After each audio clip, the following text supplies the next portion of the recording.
Subministers, it's the Russian dude or Rasputin or samurai, I don't know.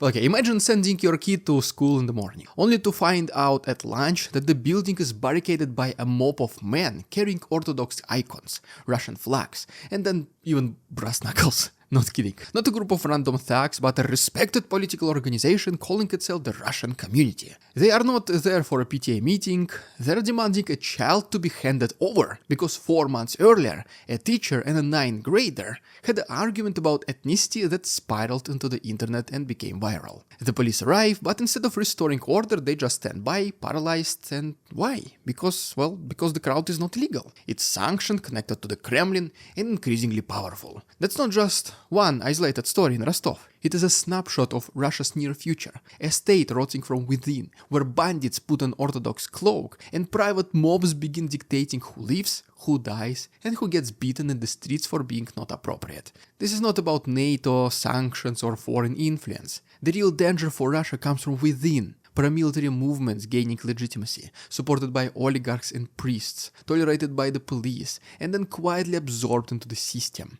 And then, once again, what about the police itself? Cannot do anything. Powerless. These are not single-person protests with empty sheets of paper or teenagers writing pro-Ukrainian comments in Minecraft. No. These are Kremlin-affiliated organizations which promote things Putin likes. So obviously, the lawlessness grows. Just say you support the war and try to force people to adopt the one and only correct view, the Putin's one, and you are good to go to do almost whatever you want. Well, that's pretty much it. If that's not an ingredient for a country descending into anarchy, well, I don't know what else will be. Let's get straight into it. The Russian community, or Русская община, how we call it, did not emerge from thin air. Russia has always been fertile ground for ultra-right vigilante gangs. The 2000s were full of them. Slavic unions, national unity groups, little fascist cells that roamed the streets with shaved heads and baseball bats. Some were tolerated, others crushed, but none were allowed to evolve into something lasting and bigger. Their leaders were jailed, exiled, or accidentally eliminated. You know what happened. And then the state wanted, obviously, the monopoly over violence. But the Russian community born in 2020 out of cocktail of virus denial, Orthodox zeal, and ultra-nationalist ranting was treated differently. At first, they seemed like a regular hooligan group. They chased immigrants, yelled about traditional values, waved their Orthodox icons around, and filmed their little raids. Nothing new, nothing scary. But then, something shifted. Instead of fading, they multiplied. They created not 10, not 50, but 150 functioning regional branches across entire Russia.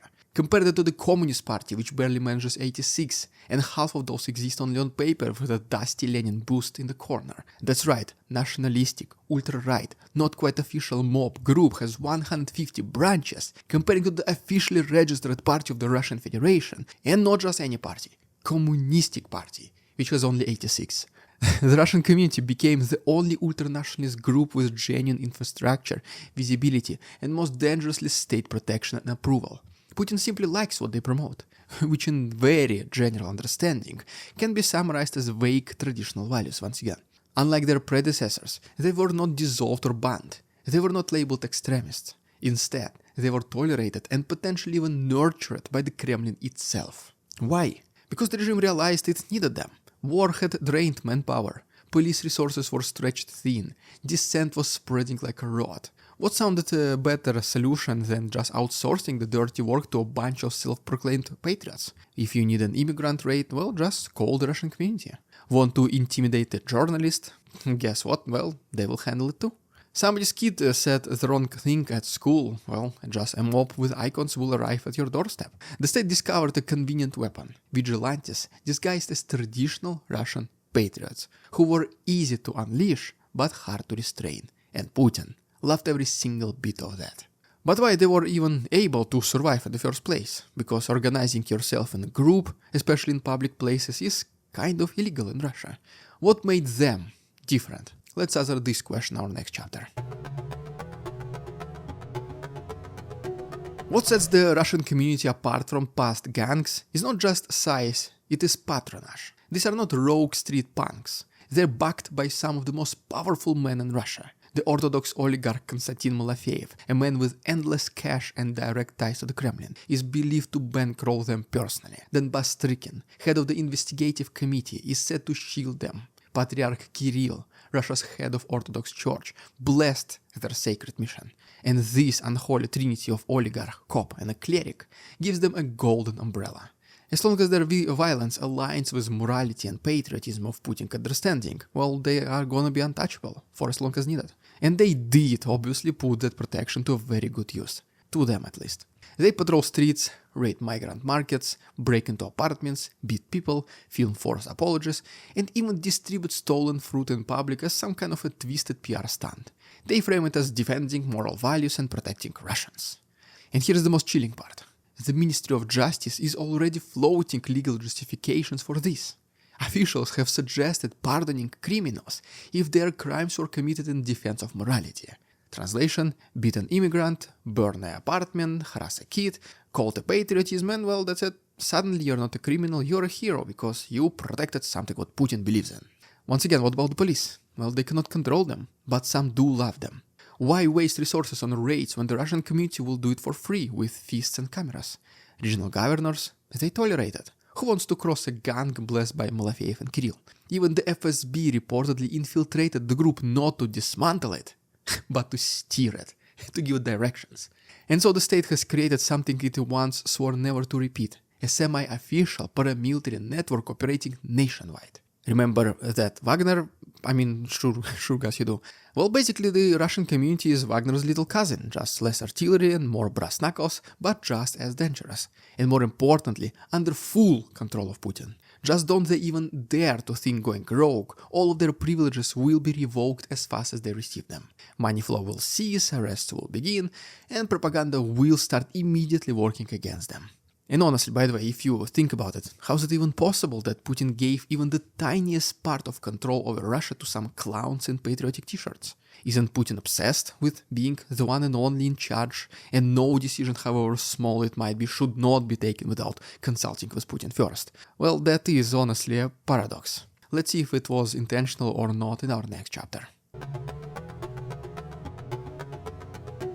Here is the paradox we've been talking about. Russia's leaders spent decades preaching about the monopoly on violence. Only the state should have the right to kill, jail, and beat. But wars, corruption, and clumsy institutions force them to improvise. So here we are once again, the Russian community, a paramilitary force in civilian clothes. Unlike Wagner, they do not need tanks or bases. They have neighborhoods, schools, apartment buildings. They are already everywhere. The closest equivalent to the Russian community would be Ordnungspolizei. From the I know I pronounced it wrong, but these are pretty much from Nazi Germany.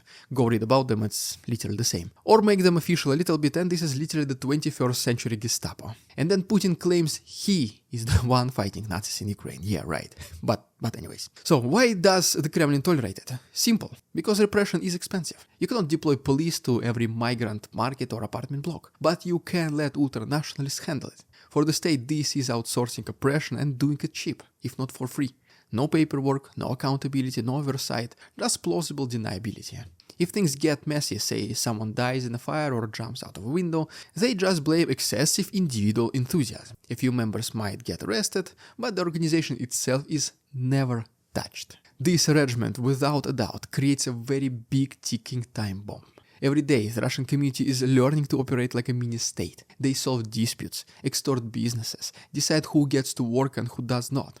They become prosecutors, judges, and executioners, all at the same time. They also build ties with returning war veterans, giving them a ready-made brotherhood which they desperately look for.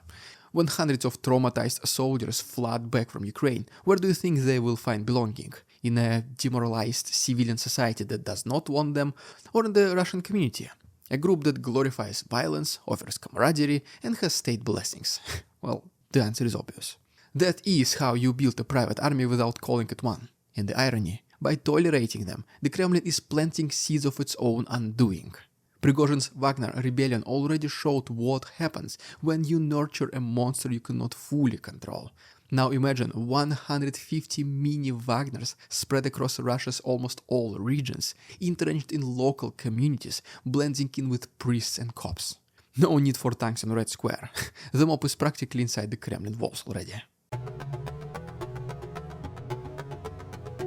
The most terrifying part of this story is not what the Russian community has done already, it is what they could become. Today they are busy with migrant raids and filming once again forced apologies. Tomorrow they could be either shock troops of political repression, or worse, the armed muscle in Russia's inevitable post-war chaos. The state is weakening, officials are falling out of windows, oligarchs are losing fortunes, property is being redistributed through gangster capitalism. In this storm, who do you think will thrive? Some smart IT people, entrepreneurs, senior managers with big ambitions and goals, or the ones with money, muscle and no hesitation to spill blood? The Russian community is perfectly positioned. They already have the infrastructure. They already have patrons. They already have a cause. All they need is a trigger, a political collapse, a wave of angry veterans coming back, or a leader bold enough to transform them from vigilantes to warlords. And don't think this is just some regional gang. With 150 active branches, they have more presence across Russia than most legitimate political parties. They hold rallies, film propaganda, and enjoy regular airtime. They are presented not as extremists, but as defenders of morality, guardians of Russian values. For disillusioned citizens, they offer the only form of civic engagement left which is still legal. No unions, no protests, no opposition. Just icons, fists, and justice. And even the TV makes them look like good people worth listening and even joining. The Kremlin has created a Frankenstein, but it is the public who will live under it. Russia does not need NATO tanks to collapse into lawlessness. It is already halfway there. The war may one day end, and it will, but its poison will not. What Putin has unleashed in Ukraine is mutating back home into something just as deadly. A country run by mobs instead of police. Icons instead of institutions, warlords instead of officials. When the Russian community's gangs become Russia's future official politicians, don't be surprised. After all, the system built them, fed them, and let them grow. The state wanted loyal enforcers. What it got instead was a willing, violent army in waiting. Well, there guys, if you haven't done so already, please subscribe to my channel for more videos like this. If you wish to help us stay independent and also see some additional chapters at the end, the link is on my Patreon. Once again, it is down below in the description. Thanks so much for watching. See you on Tuesday.